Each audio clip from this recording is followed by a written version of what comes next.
John Wall, and he should stick to basketball.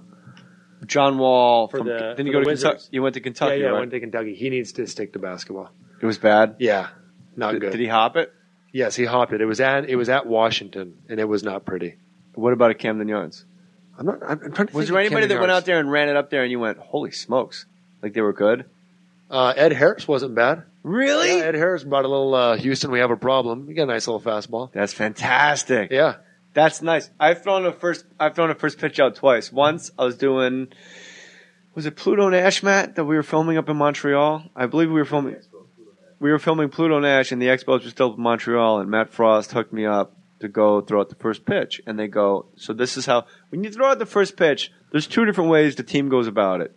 I've done it twice, and I've seen both sides. For some reason, the Expos, it was like meeting the queen, and these are the do's and the don'ts, and make sure you don't sit and cross your legs with the bottom of your foot facing the Philly fanatic. It upsets him, and it's going to be in French and in English. If you could do us a favor, if you could walk, don't step on any of the lines, don't touch the chalk, this. The Expos were like complete, like it was like you were walking into the CIA headquarters. And then you get out there, and there is literally 1,200 people in the audience. There are 1,000 packed at Olympic Stadium. At Olympic Stadium, which is like the biggest place you've ever seen in your life. And they have AstroTurf on top of the AstroTurf, so you don't mess up their AstroTurf. The place is a shithole, and there's still like tobacco stains in the outfield from where FP Santangelo just spit it out all over center field. It's a dump, and they actually took like shitty grassy AstroTurf and laid it where you you can't stand on the mound, so you stand in front of the mound. And then I threw it, and I was so nervous because I never done it before. I didn't hop it, but it wasn't good. It was way high, just a bit outside. So then me and Matt, my stand-up agent, we go into the tunnel, and they go, so now you're going to come in and meet the Expos. Vladdy was still on the Expos. Oh, Henry? Henry Rodriguez, the O. Henry bar? I don't remember. Good talk. But yeah, they were playing the Reds, and Ken Griffey was on the Reds, Barry Larkin, Sean Casey was Matt's favorite player at the time. Mayor. The mayor, Mayor McCheese. So the lady goes like, I'm getting, that's where I'm going. So the lady goes like this, so now, you get to go in and meet the Expos, and I go, whoa. I'm just sticking to the itinerary.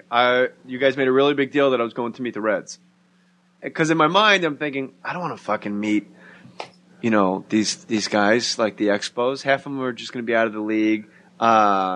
They had a good catcher at the time, the blonde kid that A.J. Prznisky punched in the face. Barrett. Yeah, Michael Barrett was there. And they had some asshole middle reliever. Do you remember this guy? He goes, let me tell you something. We're all sitting there eating. We eventually got to the Expos room. He goes, anybody can get to the major leagues. And he points to Michael Barrett like Michael Barrett's a fucking piece of shit. He goes, and Michael Barrett looks like Central Casting like at a Happy Days. He goes, let me tell you something. Anybody can get to the major leagues. And he fucking points to Michael Barrett. He goes, staying in the big leagues, gentlemen.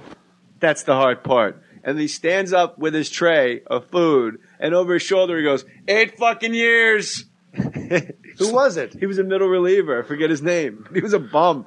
And he was out of baseball like a month later, which makes it great. Pretty good. 8 years. So we go into the Reds locker room, and it's Barry Larkin. Like, he's Hall of Famer. And it's Ken Griffey Jr. And Sean Casey is actually Matt's favorite player. Here's something Sean Casey has never heard in his life. Oh, my God. You're my friend's favorite all-time player. So Sean Casey is handing him bats. Take my bat. Take my jersey. It's all for him. He left with he had a suit. He's always been like the nicest guy, number 25, right? 21, sorry. So he leaves with 3 Sean Casey. Dear Matt, you're the coolest, bro. Call me. Like his number's on the bat. Tweet me. And Ken Griffey Jr. is there meticulously like a cat burglar.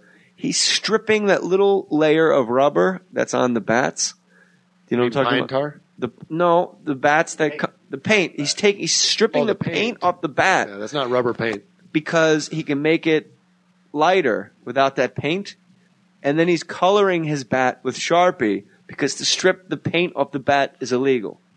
And he's sitting there with a Sharpie. It takes like an hour to do one. Imagine coloring an entire baseball bat with a Sharpie. Like, it's crazy time, right? I'm glad you've sold him out now. I was doing something illegal. Well, you know, Now he's not going to make it to the Hall of Fame because he colored his bats with a Sharpie. Jeez. Be afraid. Code 1 of baseball. What happens in the clubhouse stays there. And now you've revealed Ken Griffey Jr. as an artist. in the. Well, Lottie freaking da. Little guy thinks he's going to be an author. Oh, you're rolling doomies with that paper, young fella. And with the 400th pick,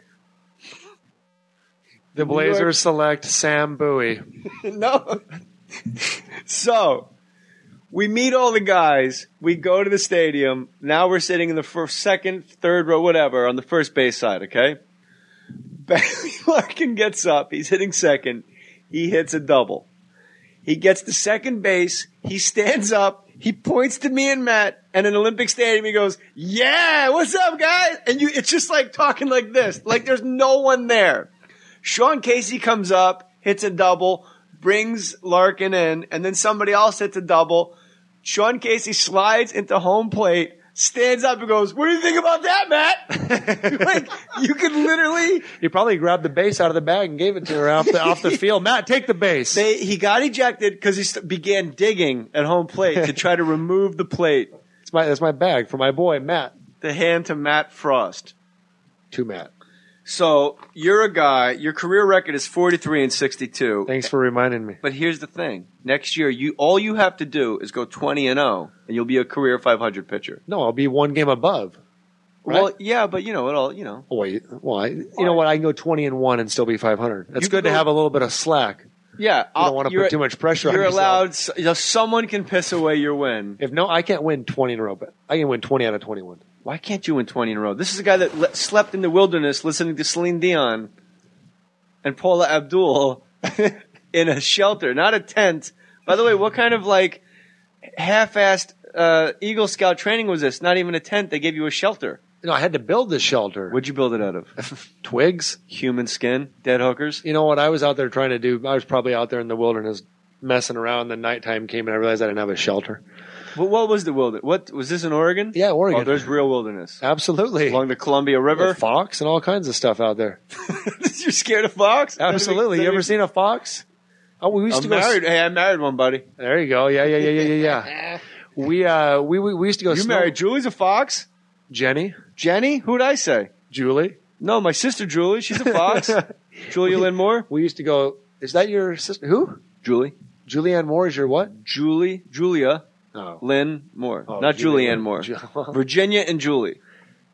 Fox led us out onto the lake one time, frozen lake on. What do you mean he led you? Like he said, follow me? No. You're a fucking magic fox? He was asking us to follow him on Twitter. And you're telling me you don't drink, but you're doing mushrooms in the woods and a fox We were on snowmobiles. A fox led us out onto the lake one time. Have you ever been snowmobiling? No. Have you ever met a fox?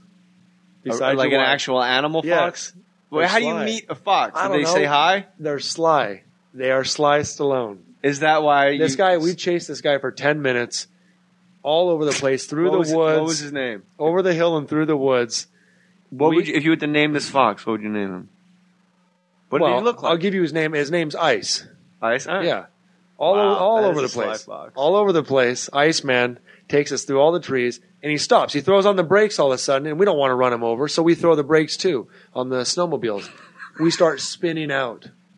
This fox led us onto a lake that was frozen, but not very frozen because it had only been like below 32 a couple nights in a row. And we're out in the middle of this lake, and you just hear crack, crack, crack, crack, crack. I'm like, this son of a gun took us onto a lake and is trying to kill us. We bolted out of there, and we haven't talked to him since. Do you think the fox went out there on purpose? There's no way he didn't. There's absolutely no way he didn't. He took us all over the place and then stopped right on the lake. How do you stay positive? Watch out for fox when you're doing the wilderness survival. This is when you were doing your badge? No, but I'm just saying I was scared of foxes because I had previously been led onto a frozen lake that wasn't really frozen on a snowmobile. Watch out for fox. What's your phobia? Snakes. I hate snakes. Spiders. I mean, I don't get locked up, but I don't want a black widow in my bed with me. Snakes are a big problem. Yeah. That's why I love Hawaii. No snakes. Are there not snakes there? Nope. I'm sure someone will change that. No, they won't. You can't. Well, I hope not. Can't bring dogs to Hawaii either. No rabies. There you go. How do you stay positive and I hate to keep bringing it up, but you are like this anomaly. You're a good pitcher that's led the league in losses twice. Well, it's a real honor. I mean, but it's to Oriole fans and to guys that know baseball, they know when Jeremy Guthrie's on the hill, when number 46 takes the bump every fifth day, they know there's a really good shot that you're most likely going to win. But somehow the bats turn to ice. What is it in baseball? What is it about the game of baseball that the baseball gods choose? Is it because you met that fox? Did that fox? You just said they turned to ice, which is his nickname. Did that fox put a spell on the Oriole bats? Who knows? So what we need to do is we get one year. You got to take responsibility. 1 year I pitched really bad when I led the league in losses. 18 losses. 17. The other year? Yeah, 17. 17 both times. Yeah, both times I've led the league. It's been 17. And there's some dog shit pitchers out there. You're not one of them. Well, I was one. No, you're not. I was in 09. I was one. I'm not kissing you. What was your ERA? 5.09. That's bad. All right, then you sucked. Yeah, in 09, you were terrible. Yeah, I told you I was terrible. But like this year, it was 4 and change. 4 and change. This year I pitched much better. I could have had a chance to win, 12 or 13 and lose 10 or 13. And you were 7-3 at the end of 2007. You were Money in the Bank. I was. What are you showing me here? Point. Well, he's probably showing you 7 and 5. Oh, nobody listening knows what the hell whip is. I want to get back to this. Thank you, Matt, for the whip stat. What was the greatest game? What was the first game you ever saw as a live baseball game? It was an Angels game. Wally Joyner and crew. Wally World. Mormon. Wally was a phenom. He got traded? He's a Mormon, right? Yep. And he got traded to the Royals? Probably. I only knew him as an Angel. And did you go because Wally Joyner was a supportive Mormon? I went because there was as many people there as there was at the Trop, and I could get a ticket for cheap. Where were you? How old were you? What are you talking about? I was like 8 years old. Who took you? My dad. God, you could have brought the house down and you said the Fox. The Fox.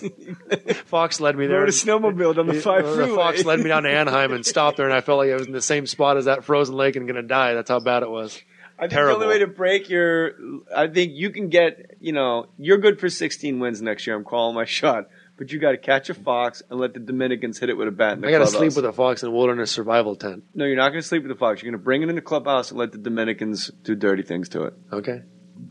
Eric Burns told me that you cannot possibly shower at the same time as the Dominican players because horsing around and like flapping their dicks around to them, there's nothing gay about it. To them, it's just like if I punched you in the arm, like they'll just come up behind you and like start dancing naked, like rubbing their junk on you.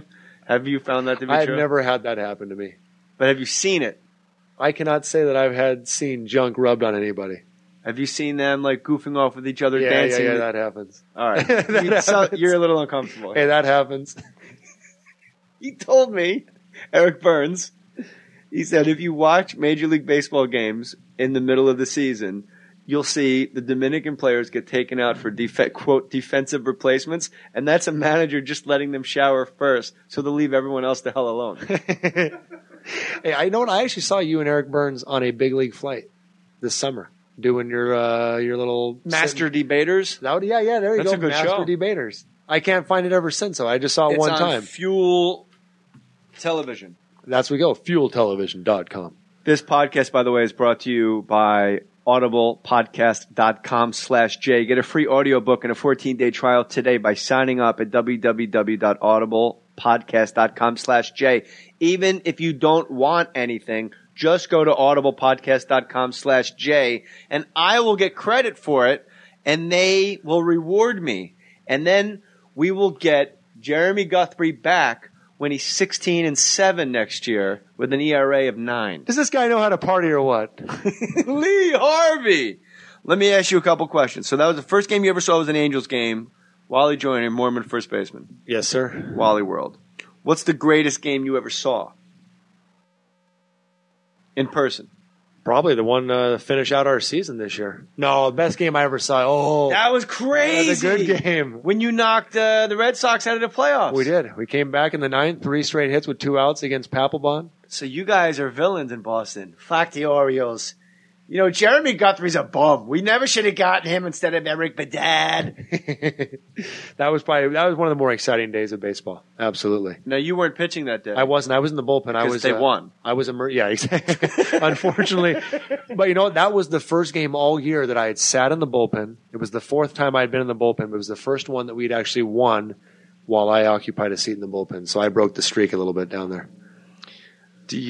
That's probably the dullest thing you've ever said. What's the greatest game you were ever involved in? The greatest game ever. That you were playing. Not in the